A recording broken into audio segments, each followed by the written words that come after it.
Praise lord. యోహాను సువార్త 5వ అధ్యాయము 2వ వచనం నుంచి మనం ఇప్పుడు చదువుకుందాము.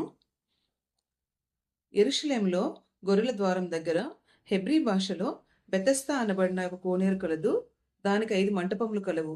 ఆయా సమయములకు దేవదూత కోనేట్లో దిగి నీళ్లు కదిలించుట కలదు.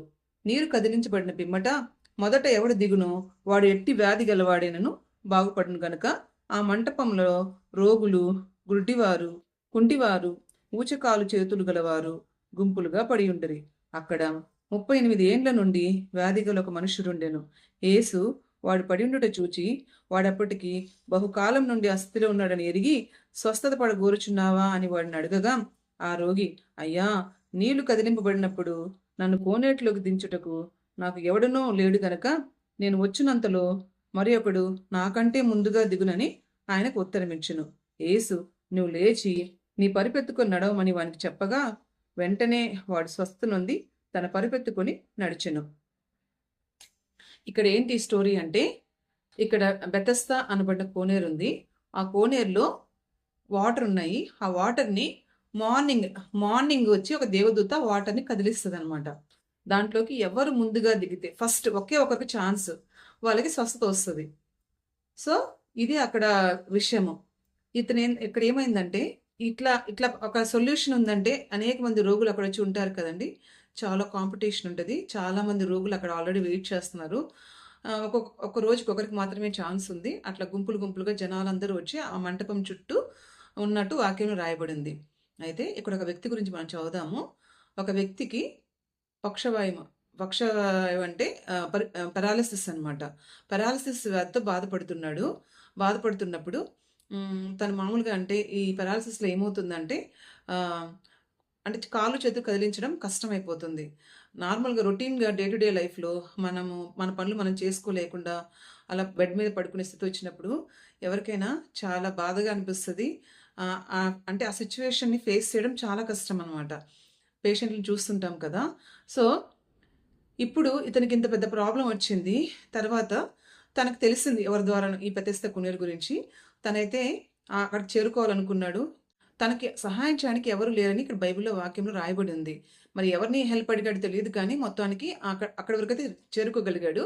కానీ ఆ కాంపిటీషన్లో మార్నింగ్ అందరికంటే ముందుగా తను దింపడానికి ఏ ఒక్కరు సహాయం చేయడానికి ఎవరు లేరు. ఎందుకంటే అక్కడ వెయిట్ చేయాలి, మార్నింగ్ అందరికంటే ముందు ఫాస్ట్గా తీసుకెళ్ళి దించాలి. అంత అవసరం ఎవరికి ఉంటుందండి? అక్కడ రక్త సంబంధికులు కానీ, మీ బంధువులు కానీ ఎవరు ఉన్నట్టు లేదు కదా. సో ఎవరు హెల్ప్ అడిగితే అంటే అంత సీరియస్గా తీసుకొని హెల్ప్ చేసే వాళ్ళు ఎవరు ఉంటారు? అతనికి ఎవరు లేరు. సో అక్కడ అతను ఎన్ని రోజులు వెయిట్ చేయాల్సి వచ్చిందంటే 38 సంవత్సరాలు. ఒక రోజు కాదు, 2 రోజులు కాదు, ఒక నెల కాదు, ఒక సంవత్సరం కాదు, 38 సంవత్సరాలు అతను అక్కడ ఉండి వెయిట్ చేస్తూనే ఉన్నాడు. అయితే నాకు ఇక్కడ ఆశ్చర్యం వేసింది ఏంటి అంటే, మోరోవర్ ఫస్ట్ అసలు ఒక జబ్బు వచ్చినప్పుడు చాలాసార్లు మనం కృంగిపోతాం, చాలా డిప్రెస్ అయిపోతాం. ఏంది నా జీవితం అనుకుంటాం, నాకు ఈ జీవితం అవసరమా అనుకుంటాము. అంటే ఇప్పుడు అతనేంది ఎవరి మీద డిపెండ్ అయి బతకాల్సిన లైఫ్ కదా. సో ఇలాంటి లైఫ్ నాకు అవసరమా, కనీసం నేను మూవ్ కూడా అవ్వలేని పరిస్థితిలో ఉన్నాను అని డిప్రెస్ అయిపోయి ఉండాలి. ఎందుకయ్యా నాకు ఈ జీవితం అనుకోవాలి. కానీ అతను అలా అనుకున్నట్టు లేదు. కానీ సొల్యూషన్ తెలిసినప్పుడు ఆ సొల్యూషన్ కోసం అంటే తను అక్కడికి వెళ్ళాడు.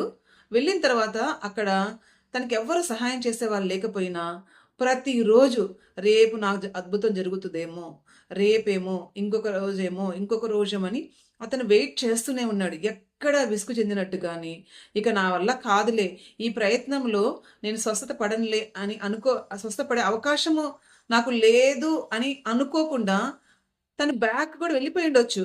కానీ ఒక్క రోజు కూడా తనకు అలాంటి ఆలోచన రాలేదు. నిజంగా ఒక ఆలోచన వస్తే వెనక్కి వెళ్ళిపోతారు కదండి. తను అక్కడ వెళ్ళినట్టు కూడా వాక్యంలో ఎక్కడ రాయలేదు. తన నిరీక్షణ ఎంత గొప్పది కదండి. తన ప్రయత్నము ఎంత గొప్పది కదండి. నిజంగా అంటే అక్కడ ఏమన్నా అంటే ఇప్పుడు తను మార్నింగ్ దిగలేదు. సో తన టర్న్ రాలేదు. తర్వాత తన ఇంటికి తీసుకెళ్ళి మళ్ళీ కంఫర్ట్ జోన్ తనకి ఏమైనా ఉందా? ఏమీ లేదు. మళ్ళీ ఆడే పడి ఉండాలి. ఎవరు సహాయం కూడా లేరు. తనకు ఫుడ్ ఎక్కడి నుంచి వచ్చి ఉంటుందో, అసలు తను ఎంత సఫర్ ఏంటంటే ఎంత హారిబుల్గా ఉందో ఆలోచిస్తే తన కండిషన్. స్టిల్ అలాంటి పరిస్థితిలో కూడా తను దేవుడి కోసం వెయిట్ చేస్తా ఉన్నాడు. అద్భుతం కోసం వెయిట్ చేస్తా ఉన్నాడు. ఇంత లాంగ్ సఫరింగ్లో తను ఇంకా నిరీక్షణ కలిగి ఉన్నాడు. అయితే నేను చచ్చిపోతే బాగుండు అని దేవుడిని అడిగి ఉండొచ్చు కదా! నిజంగా అలా అడిగుంటే నిజంగా చచ్చిపోయి ఉండేవాడేమో. బట్ తనెక్కడ అడిగినట్టు అంటే అంటే నిజంగా చనిపోలేదంటే అడగలేదు దేవుడిని. అడగలేదు అంతే. మనకి కీర్తన గ్రంథంలో రాయబడి ఉంటది గదా! దావీదు "మన్ను నిన్ను స్తుతించునా" అని. నిజంగా చనిపోయి చాలామంది సమస్యలు చనిపోతే బాగుండు. ఎందుకు ఈ జీవితం అనిపిస్తది. అండ్ మనకిచ్చిన దేవుడు ఒకే ఒక జీవితము. ఈ జీవితంలో సమస్యలు రావచ్చు. చనిపోతే దేవుడిని స్తుతించగలుగుతామా? దేవుడి కోసం మనం బతకగలుగుతామా? దేవుడి కోసం మనం సాక్షిగా జీవించగలుగుతామా? సమస్యలు అందరికీ వస్తాయి.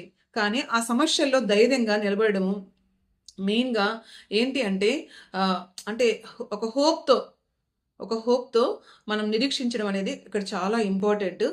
తను చూసి నేను నేర్చుకుందేందంటే, ఎంత పెద్ద కష్టమైనా, ఎంత అంటే చాలా సార్లు ఎలాంటి కష్టం అంటే ఇంక ఇది జరగదేమో, ఇంక జరగదేమో ఫస్ట్ మనకెలా ఉంటది బిలీవర్స్ లాగా కొన్ని అద్భుతాలు దేవుడు మన జీవితంలో చేసుంటాడు కదా! వాక్యాన్ని బట్టి మనం ధైర్యం తెచ్చుకొని, సరే నాకు హీలింగ్ వస్తది అనుకుంటాము. కొద్ది రోజులు వెయిట్ చేస్తాం. కొన్ని నెలలు కొన్ని సంవత్సరాలు వెయిట్ చేస్తాం. తర్వాత మనలో ఏమవుతుందంటే ఆ ఫెయిత్ అనేది తగ్గిపోతుంటది. మెల్లమెల్లగా విశ్వాసంలోంచి జారిపోతా ఉంటామనమాట. తర్వాత కొద్ది రోజులకేందంటే నిజంగా అద్భుతం జరగడానికి కావాల్సిన విశ్వాసం మనలో ఉండదు. అలాగా మనం వెనక్కి జారిపోయేవాళ్ళలాగుంటాం. అలా జారిపోకూడదు. అతని వలె మనం కూడా ఎంత జటిలమైన సమస్య అయినా దేవుని కోసం వెయిట్ చేసినప్పుడు 38 సంవత్సరాలు వెయిట్ చేశాడు దేవుడు అతన్ని అంటే వదిలేసాడా అండి? వదిలేయలేదు కదా! అంతమందున్నా యేసయ్య ఆ మంటపం దగ్గర ఇతన్ని మాత్రమే లొకేట్ చేశాడు. అంటే ఇతని యొక్క సఫరింగ్‌ని, ఇతని యొక్క వెయిటింగ్‌ని అంటే తను ఆ నిరీక్షణని దేవుడు హానర్ చేసి తనని స్వస్థపరిచాడు.